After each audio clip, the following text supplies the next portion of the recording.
Assalamualaikum warahmatullahi wabarakatuh.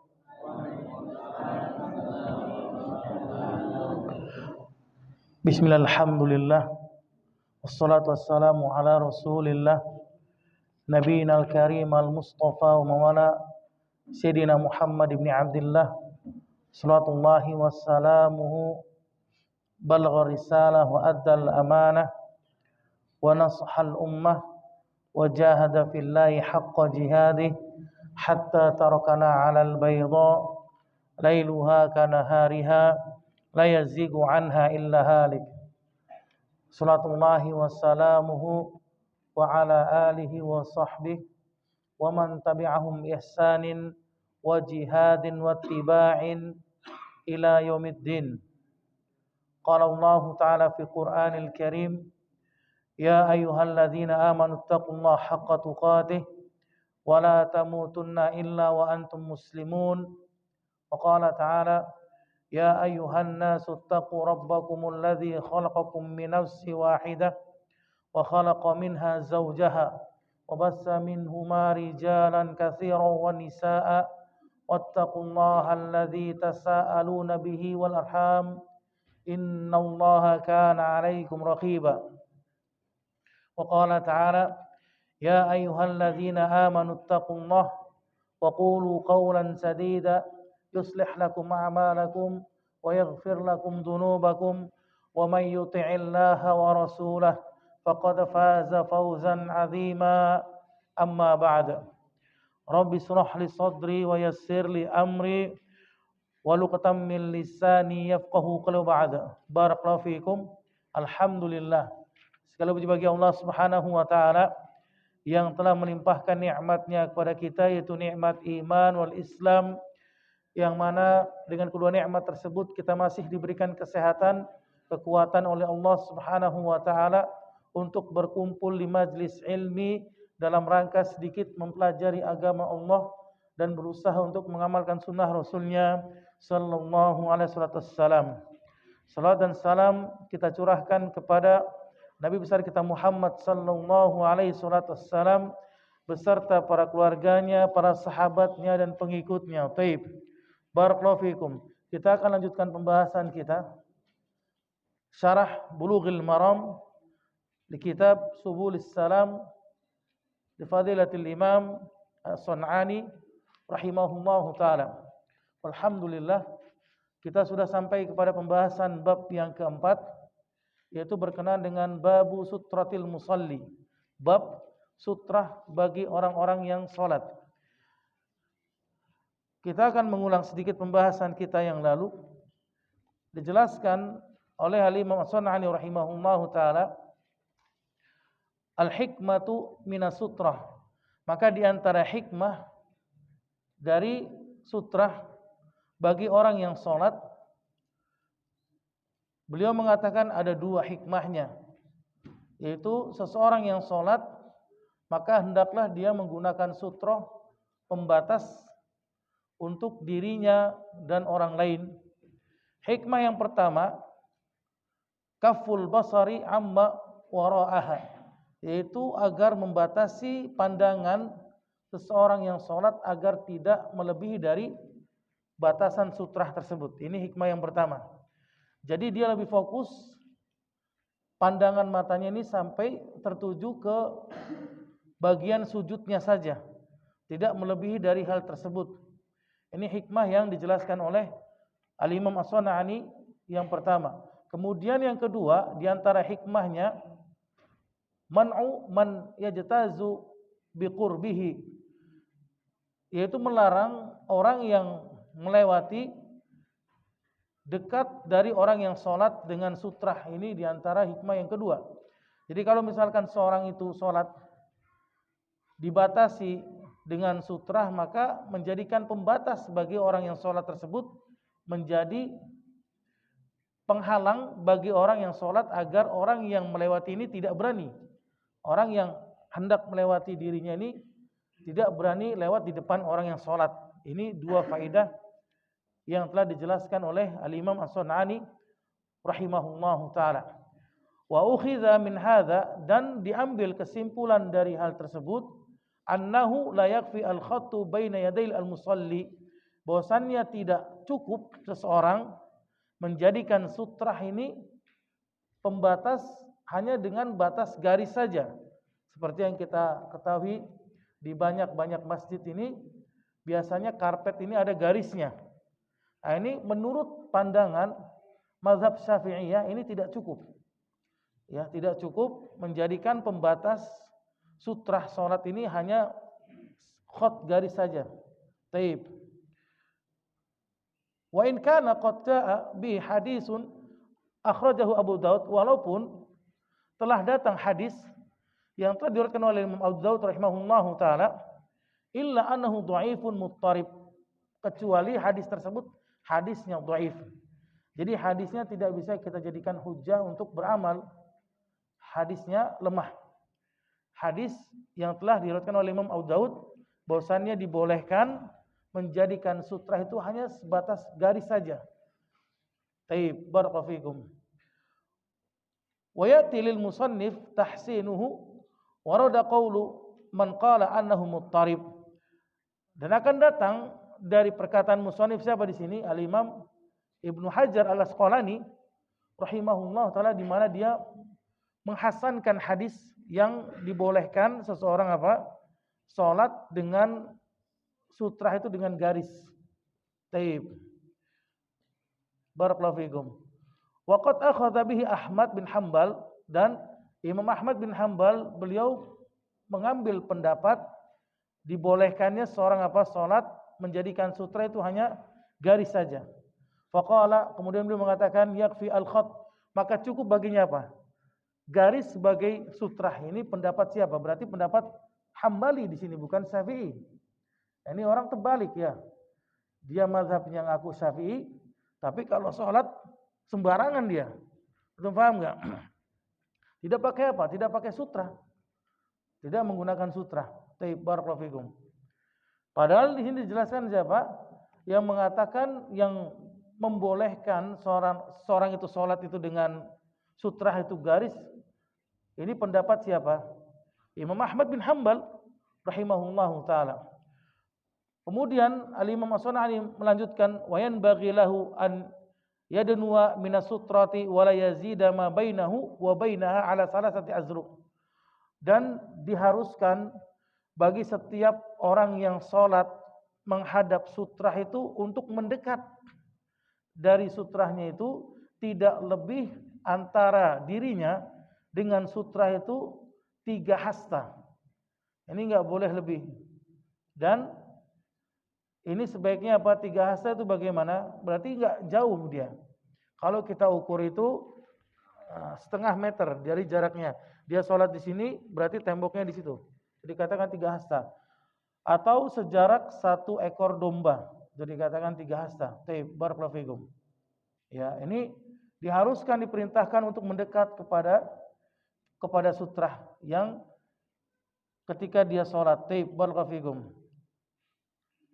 Fa illam yajid, kata Imam As-Sun'ani, maka jika dia tidak menemukan ason, tidak menemukan tongkat, au nahwaha, atau yang sejenisnya, jamaah jaron au turaban, maka dia boleh untuk mengumpulkan batu-batu, ya, membentuk batu atau menumpuk batu atau tanah.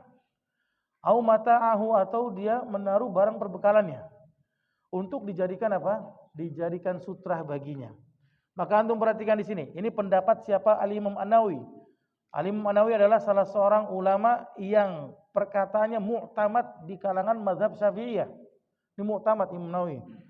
Imam Nawawi mengatakan di dalam kitabnya, beliau menjelaskan Majmu' Syarah Muhadzab, istahabba ahlul ilmi, maka disunnahkan, mustahab hukumnya bagi para ahlul ilmi, ad-dunuwa minas sutrah, mendekat kepada sutrah, bihaitsu yakunu bainahu wa bainaha qadra makanis sujud, yaitu antara dirinya dengan tempat sholat itu, sutrahnya itu sebatas sujud saja. Jadi tempat sujudnya dia. Ini dikatakan, dijelaskan oleh Al-Imam Nawawi. Jadi batasan dirinya dengan sutra itu hanya sebatas dia sujud saja. Itu batasan antara dirinya dengan sutra. Wa kadzalika baina sufuf, begitu pula di antara shaf yang pertama dengan shaf yang kedua, seperti ini. Ini jadi antara shaf yang pertama dengan yang kedua ini maka dijadikan sebagai sutrah yang harus mendekat baginya seseorang salat. Wa qad waradal amru, maka telah datang perintah dari Rasul kita yang mulia alaihi wasallam dalam hadis yang sahih bidunuwi minha, untuk mendekat kepada sutrah, wa bayanil hikmati fi ittikhadhiha, dan penjelasan hikmah dijadikannya seorang itu untuk mendekat kepada sutrah. Kenapa? Wa huwa ma rawahu Abu Daud, yang telah diriwayatkan oleh Imam Abu Daud rahimahullahu taala dalam hadis yang sahih bahwasannya Rasul yang mulia telah menjelaskan la yaqta'u syaitan alaihi salatahu, agar syaitan tidak memutus salatnya. Jadi kalau misalkan seorang dia salat menjadikan sutrahnya itu jauh, dia salat di shaf yang kedua, sutrahnya yang di situ tembok. Ini akan menjadikan syaitan apa? Berlalu lalang, dia mudah untuk baginya lewat seperti itu. Maka kalau misalkan dia mendekat di tiang-tiang seperti yang kita ada di sini, dia mendekat kepada tiang, maka ini menjadikan syaitan tidak bisa lewat di antara dirinya ketika salat. Baik, barakallahu fikum. Wal qawlu bi anna aqala sutrati mislu mu'kharati rahli yarudduhu al hadis al ati. Dan perkataan para ulama yang mengatakan sutra itu, pembatas itu harus seperti apa? Seperti ujung pelana kuda yang tebal, kemudian keras, enggak boleh tipis, tidak boleh tumpukan batu atau tidak boleh satu busur anak panah. Ini dibantah dengan hadis yang sahih yang akan kita jelaskan pada hadis yang ketiga ini. Baik, barakallahu fikum. Dari Sabrah bin Ma'badil Juhani radhiyallahu ta'ala anhu, bahwasanya beliau mengatakan, qala Rasulullah sallallahu alaihi wasallam, Rasul yang mulia sallallahu alaihi wasallam bersabda, liyastatir ahadukum fis salati walau bisahmin. Maka hendaklah salah seorang di antara kalian membuat sutrah ketika salat walaupun dengan apa? Dengan satu anak panah. Ini kan berarti apa? Bertentangan dengan hadis yang sebelumnya kan? Di mana Rasul yang mulia SAW memerintahkan apa? Di dalam hadis yang kita bacakan, hadis yang kedua dari Ibunda Aisyah radhiyallahu taala anha, ketika itu Ibunda Aisyah mengatakan apa? Bertanya kepada Rasul ketika perang Tabuk tentang salat orang yang, tentang sutrah orang yang sedang salat. Apa kata Rasul? Mislu mu'kharati rahl, yaitu seperti apa? Seperti ujung akhir pelana kuda. Ini dijelaskan oleh Rasul. Taib. Ini seakan-akan apa? Ta'arud, bertentangan di antara dua hadis. Hadis yang dijelaskan oleh Ibunda Aisyah, maka keharusan membuat sutra itu harus yang tebal, yang keras, tidak boleh yang tipis, tidak boleh yang seperti tumpukan batu atau tanah. Adapun hadis yang kita bacakan ini adalah hadis hasan, hadis yang sahih dari riwayat Al-Imam Al-Hakim dan yang lainnya, bahwasanya Rasul memerintahkan liyastatir.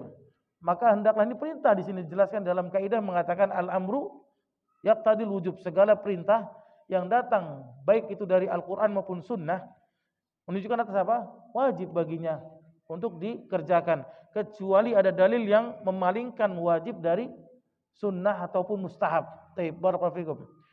Maka hendaklah di antara kalian apa? Membuat sutrah di dalam salatnya walaupun dengan satu anak panah. Taib, barakallahu fikum. Maka dijelaskan oleh Imam As-Sana'ani rahimahullahu taala, yang dimaksud dengan liyastatir ahadukum fis salati walau bisahmin, hendaklah salah seorang di antara kalian membuat sutrah di dalam salatnya walaupun dengan satu anak panah. Apa itu maksudnya? Al-Imam As-Sana'ani menjelaskan fihil amru bisutrati, maka hal ini menjadikan wajib baginya untuk meletakkan sutrah di hadapannya. Ini hukumnya wajib. Imam As-Sana'ani siapa di sini? Apa mazhabnya dia? Syafi'iyah dia. Al-Imam As-Sana'ani rahimahullah taala mazhabnya Syafi'iyah, bukan Hambali. Beliau mengatakan fihi al-amru bisutrah, maka hal ini menjadikan wajib baginya apa? Untuk meletakkan sutrah di hadapannya. Wa hamalahu al-jamahir 'anin nadab, maka antum harus perhatikan.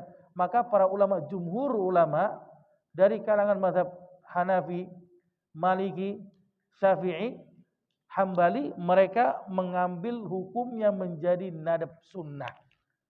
Ini kalau kita bicara 4 mazhab, ya menjadi sunnah dikatakan oleh Al-Imam As-Sun'ani rahimahullah taala.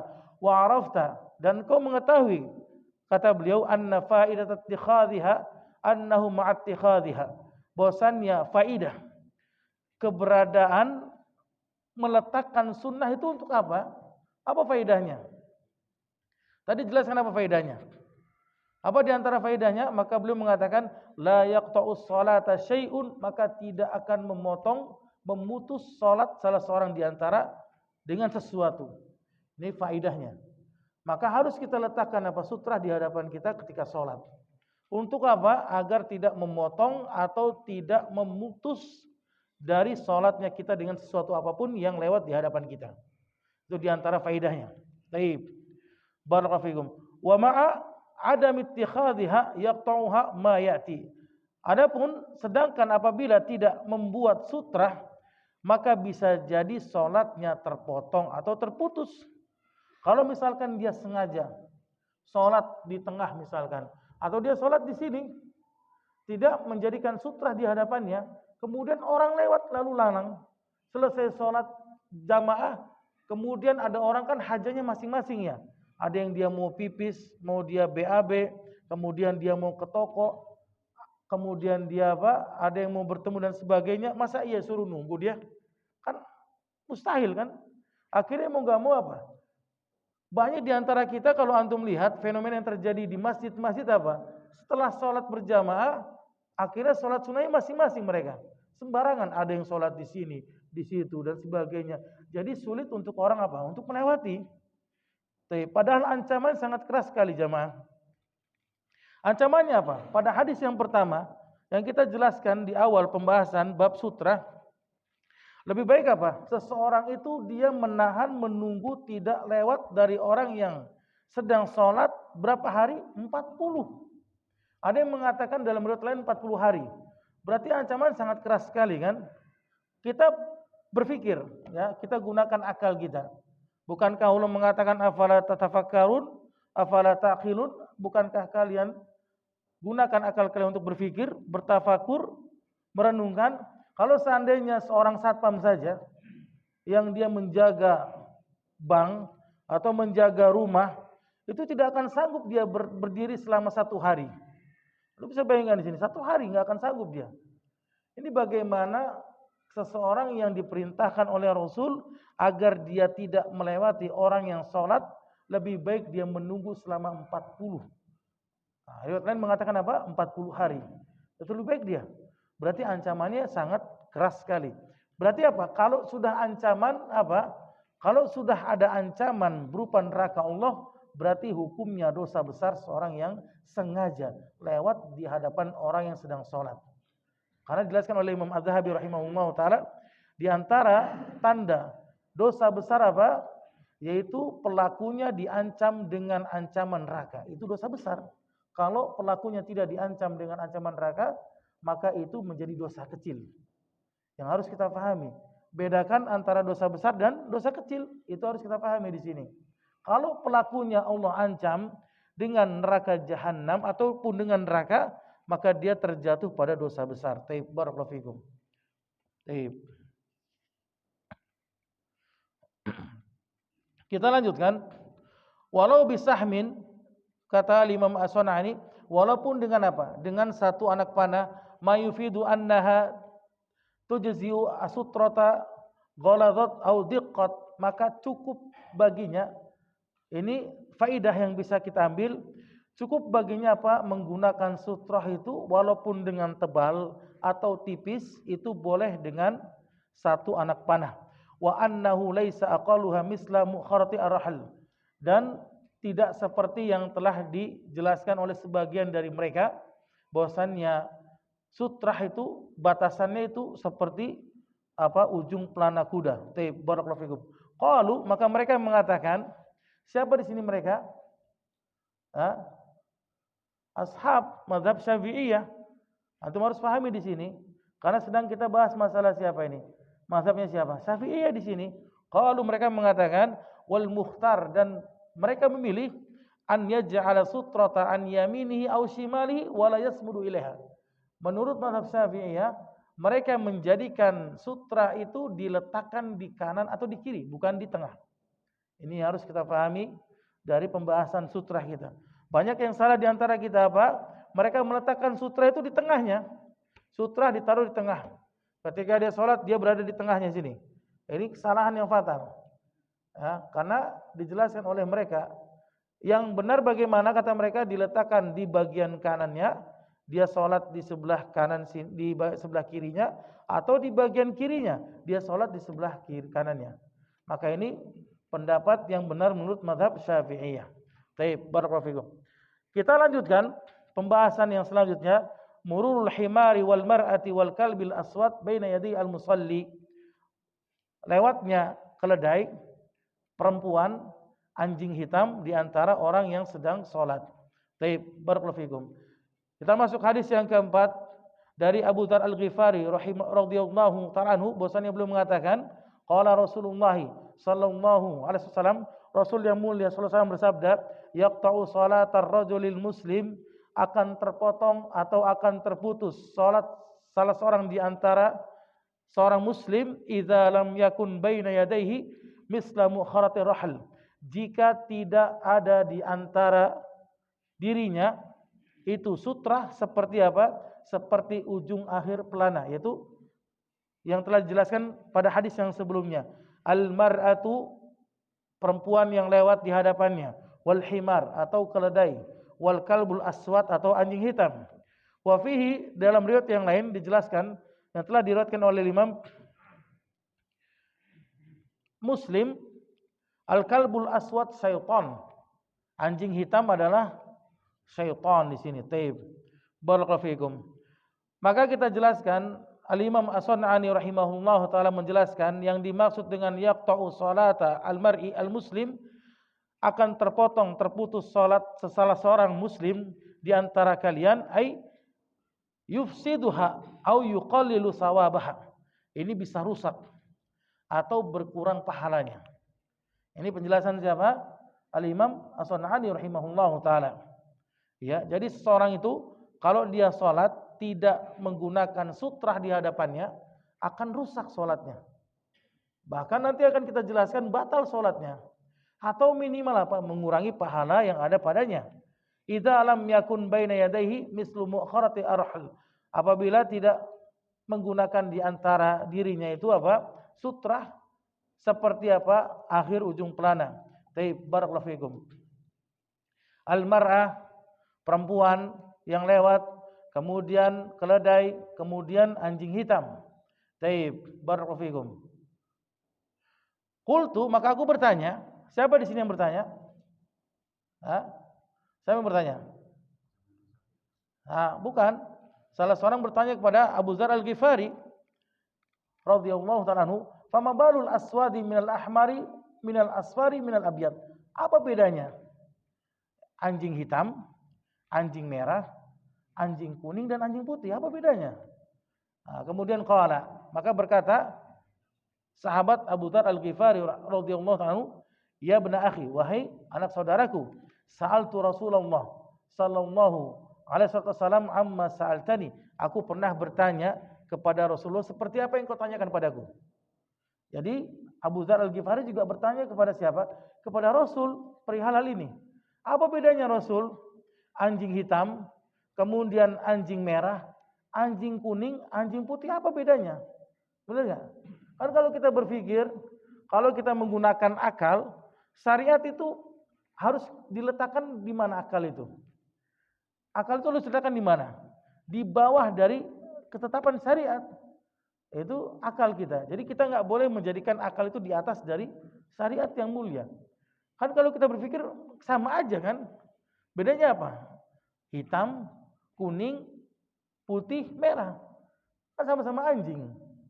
Benar nggak? Seperti itu. Barakallahu fikum. Maka apa kata Rasul sallallahu alaihi wasallam? Faqala, maka Rasul yang mulia bersabda, al-kalbul aswad, anjing hitam adalah apa? Syaitan. Maka ini ilahnya. Ya.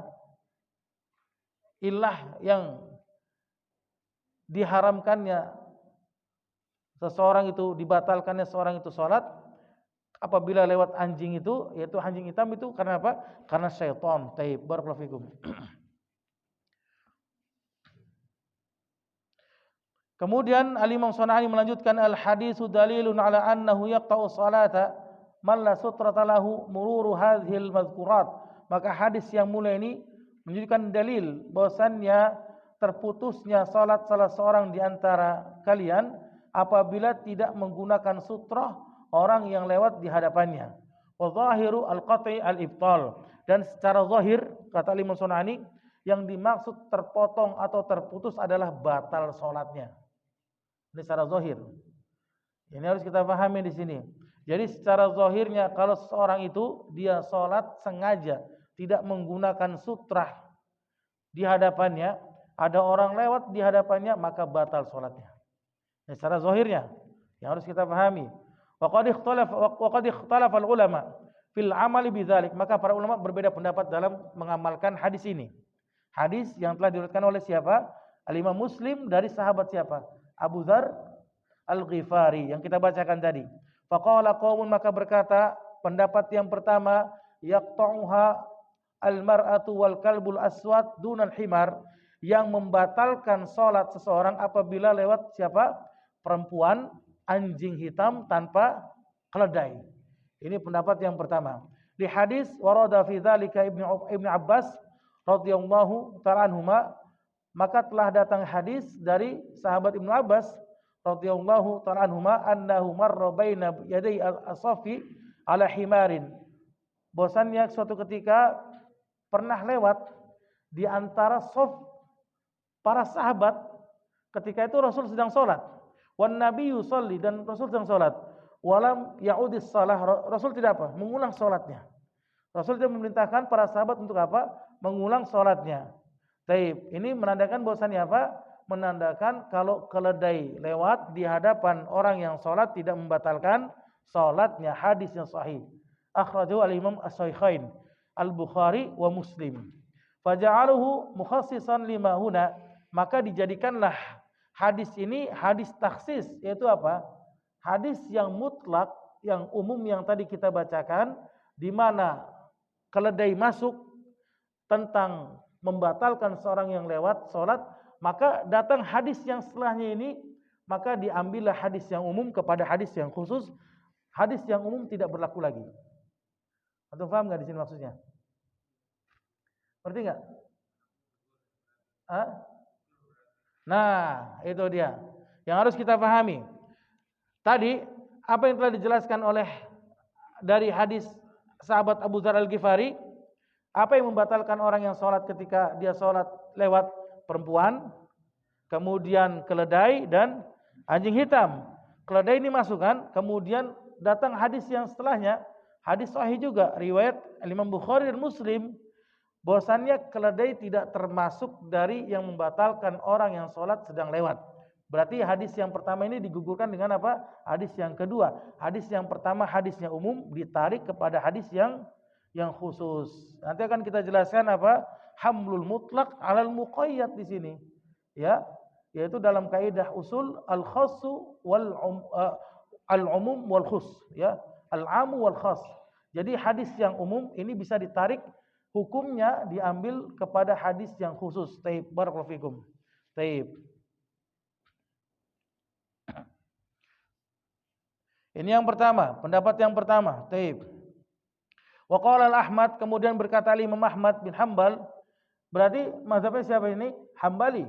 Ya, sekali lagi berkata Imam Ahmad bin Hanbal, yaqta'uha al-kalbul aswad, yang memutus salat itu hanya siapa? Anjing hitam saja. Wa qala, kemudian Imam Ahmad mengatakan, wa fi nafsi minal mar'ati wal himar, maka menurut pendapatku, kata beliau, perempuan dan keledai ini tidak memutus sholat orang yang sholat di hadapannya.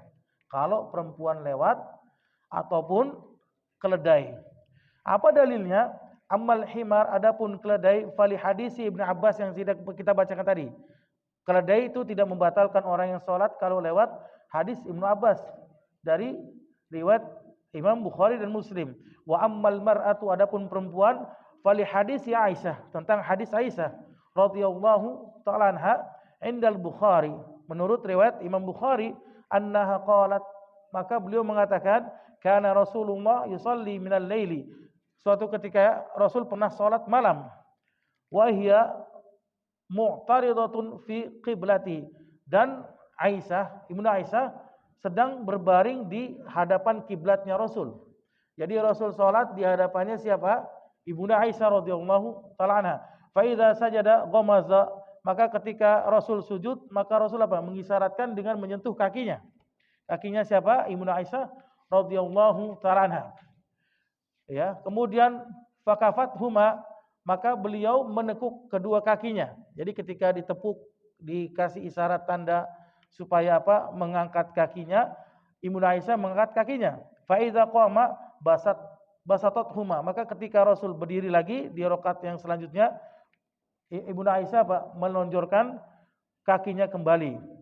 Falau kanatis shalah, kata Imam Sunani, kalau seandainya salat itu membatalkan dengan lewatnya perempuan, maka Rasul akan membatalkan salatnya. Kenapa? Karena orang yang tidur lebih parah lagi daripada orang yang sedang lewat, benar enggak? Seperti itu kaidahnya. Taib.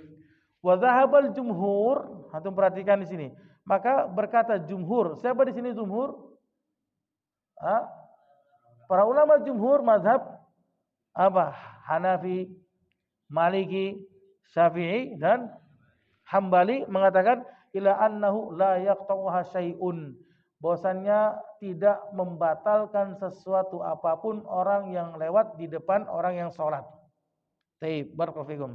Wa ta'awwalul hadis, mereka mentakwil hadis yang mulia bi annal murada, bahwasannya maksud yang membatalkan itu apa? Naqsul ajri lal ibtal, yaitu mengurangi pahala, bukan membatalkan sholatnya. Ini jumhur. Maka diambil kesimpulan oleh jumhur para ulama. Makanya jangan antum ngaku mazhab Syafi'iyah kalau antum nggak tahu, nggak paham, tidak mempelajari mazhab Syafi'iyah. Yang dijelaskan di sini jumhur para ulama mengatakan apa? Tidak membatalkan sholat, hanya mengurangi pahala sholatnya. Taib. Qalu, maka mereka mengatakan jumhur, lisuglil qalbi bihadhil asya, karena kalau orang yang sholat kemudian ada sesuatu yang lewat di hadapannya, bisa menyibukkan dirinya dari sholat. Jadi bisa apa? Tidak khusyuk sholatnya. Wa minhum man qala, dan diantara mereka mengatakan hadzal hadis mansukh bi hadis Abi Sa'id Al-Ati. Hadis yang mulia yang kita bacakan tadi, yaitu hadis yang telah diriwayatkan oleh siapa? Al-Imam Bukhari dan Muslim, kemudian dari sahabat Abu Dzar Al-Ghifari. Ini hadisnya mansukh atau dihapus hukumnya dengan hadis yang ke-9 yang nanti kita akan bacakan. Taib, insyaallah jika pertemuannya cukup ya. Taib, barakallahu fikum. Kita masuk pada hadis yang kelima. Walahu, dan begitu pula hadis yang diriwayatkan oleh Imam Muslim rahimahullahu taala an Abi Hurairah, dari sahabat Abu Hurairah. Yang tadi hadis siapa? Abu Dzar Al-Ghifari. Kemudian hadis yang kelima hadis siapa? Abu Hurairah radhiyallahu taala anhu. Nahwuhu, hadis yang serupa sama. Dunal kalb, tanpa menyebutkan apa? Anjing di sini. Jadi hadisnya sama, akan terputus salah seorang salat di antara kalian jika lewat apa? Perempuan, kemudian himar, keledai, tanpa menyebutkan anjing. Taib, barakallahu fikum. Udah azan ya? Taib, barakallahu fikum. Yang dimaksud dengan dunal kalb ini dijelaskan oleh Imam As-Sunani rahimahullahu taala, wa kadza fi nuskhi bulughil maram, dan begitu pula terdapat di nuskhah dalam kitab Bulughil Maram. Wa yuridu anna lafdzal kalbi lam yadhkur fi hadis Abi Hurairah. Dan al-Imam siapa di sini? Al-Imam Ibnu Hajar Al-Asqalani, beliau menginginkan bahwasannya lafaz anjing ini tidak disebutkan pada hadis Bukhari, hadis riwayat sahabat Abu Hurairah radhiyallahu anhu. Walakin raja'tu, akan tapi di sini dijelaskan oleh Imam As-Sunani, aku mengulangnya, aku membaca lagi, aku memurajaah lagi, melihat lagi hadis yang serupa dengannya. Faraitu lafzahu fi Muslim anhu, maka aku menemukan lafaz ini ditemukan pada hadis riwayat Muslim, bukan riwayat Imam Bukhari. Jadi kesalahan di sini siapa? Kesalahan terdapat pada Imam Ibnu Hajar Al-Asqalani rahimahullahu taala. Yang dimana beliau mengatakan bahwasannya hadisnya diriwayatkan oleh siapa? Al-Imam Bukhari dan Muslim. Tapi setelah diteliti lagi oleh Imam As-San'ani, diulang lagi oleh beliau, dibahas lagi, ternyata dia tidak menemukan hadis yang serupa itu pada riwayat siapa? Imam Bukhari. Beliau menemukan hadis tersebut ada di riwayat Al-Imam Muslim rahimahullahu taala. Faqala qala Rasulullah SAW, maka Rasulullah SAW yang mulia bersabda, yaqta'u salatal mar'atu wal himaru wal kalbu wa yaqiyu min dzalika mislu mukharati rahil. Akan terpotong salat salah seorang di antara kalian apabila melewati wanita, kemudian himar keledai, kemudian anjing, dan bisa dihindari dengan apa? Dengan meletakkan sutrah di hadapannya seperti anak panah, pelana kuda. Taib. Barakallahu fikum. Taib ya. Jadi boleh terhindar untuk tidak membatalkan sholat atau tidak mengurangi sholat itu apabila diletakkan sutrah di hadapannya. Taib. Kemudian kita lanjutkan pada hadis yang selanjutnya dari Abi Daud dan Al-Imam An-Nasai rahimahullahu taala dari sahabat Abdullah bin Abbas radhiyallahu taala anhuma yang semisal dengannya duna akhirhi, tanpa menyebutkan apa akhirnya, yaitu apa? Wa yaqiyu min dzalika mislu mukharati arhal, yaitu tanpa menyebutkan apa? Bisa dihindari dengan meletakkan sutrah seperti apa? Anak pelana kuda. Wa qayyadal mar'ah bil haid, maka ditakyid ya perempuan dengan apa? Perempuan yang haid di sini. Jadi dikhususkan lagi. Yang dimaksud itu kalau yang lewat itu perempuan itu bukan perempuan yang tidak haid. Kalau perempuan yang haid itu yang membatalkan sholat. Itu maksudnya. Taib. Barakallahu fikum.